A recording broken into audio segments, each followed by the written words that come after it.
चिड़िया का जादुई अंडा।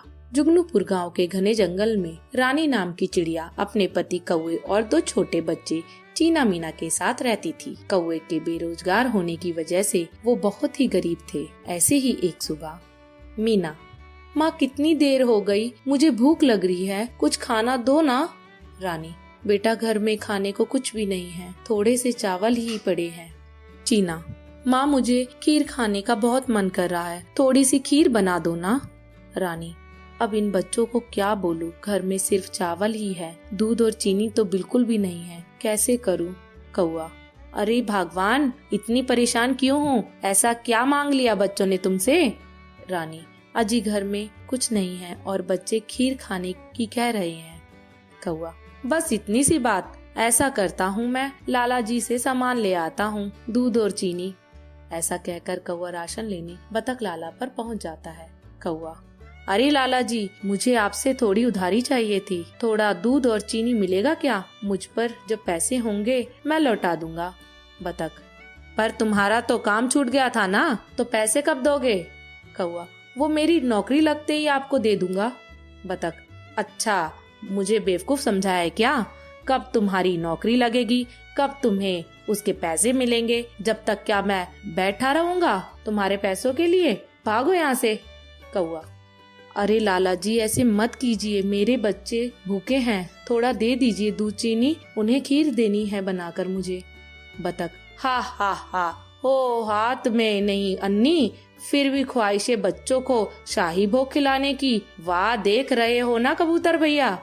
कबूतर, हाँ लाला जी, पता नहीं सुबह सुबह भिखारी लोग कहाँ से आ जाते हैं, मैं तो कहता हूँ भगा दो। बतख, चल हट, मैं उधारी नहीं देता।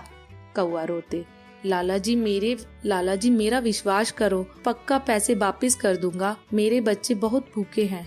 कौआ लाला जी के आगे हाथ जोड़कर बहुत विनती करता है, पर बतख लाला उसे वहाँ से बेइज्जत करके भगा देता है। आगे जाकर कौआ कहता है, कौआ, मैं तो रानी को बोलकर आया था, पर अब अपना क्या मुंह दिखाऊंगा, मैं किसी काम का नहीं हूँ।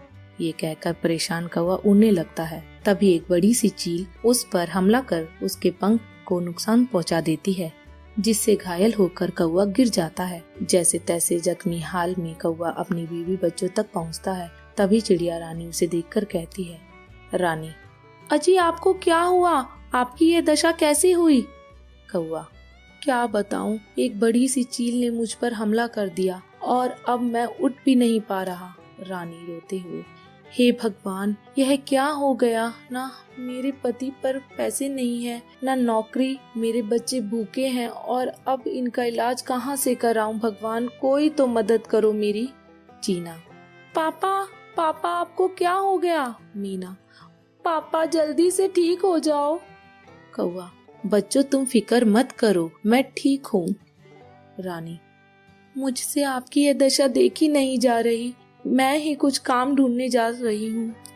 चिड़िया रानी काम ढूंढने जाती है, पर उसे कोई काम नहीं मिलता। थक हार कर जब वह अपने घोंसले पर वापिस आती है तो देखती है उसके बच्चों के साथ घोंसले में एक और अंडा रखा था, जो कि बहुत चमक रहा था। तभी रानी कहती है, रानी, चीना मीना, अंडा कैसे आया हमारे घोंसले में, ये मेरा तो नहीं।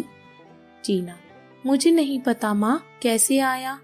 मीना, हाँ मुझे भी माँ, बहुत भूख लगी है, आपको खाना नहीं मिला क्या। रानी, अरे बेटा, ना मुझे काम मिला ना खाना, काश ये कोई जादुई अंडा होता, मैं इससे खाना मांगती बहुत सारा। चिड़िया रानी के ये कहते ही उस अंडे में से बहुत सारा स्वादिष्ट खाना निकलता है, जिसे देखकर बच्चे कहते हैं, मीना, अरे माँ, आपने जैसा बिल्कुल कहा, यह तो बिल्कुल वैसा ही हो गया, इस अंडे में से खाना आया। चीना, मुझे तो बहुत भूख लगी है, तो मैं खाऊंगी अब। तभी चिड़िया रानी का परिवार पेट भरकर खाना खाता है। बहुत घूर कर देखने पर रानी कहती है, रानी, क्या सच में बच्चों तुम्हें ये कोई जादुई अंडा दिख रहा है। चीना, हाँ माँ, एक बार इससे पैसे मांगो ना। रानी, ठीक है, हे जादुई अंडे, अगर तुम सच में जादुई हो तो हमें बहुत सारे पैसे दे दो। चिड़िया रानी के कहते ही अंडा फूटकर बहुत सारे पैसे देता है, जिसे देखकर सब खुश हो जाते हैं। रानी, चीना बेटी, तुमने सही कहा था, ये अंडा सच में जादुई है। अगर इससे बोलो कि तेरे पापा को ठीक कर दे तो क्या ये अंडा ठीक कर देगा? चिड़िया रानी के यह कहते ही वह अंडा उसके पति कौवे को ठीक कर देता है। कौवा, अरे वाह रानी, मुझे देखो, मेरा पंख ठीक हो गया और मैं पहले की तरह उड़ सकता हूँ। इस तरह चिड़िया रानी उस जादुई अंडे का इस्तेमाल करके अपनी सारी परेशानियों को खत्म कर देती है।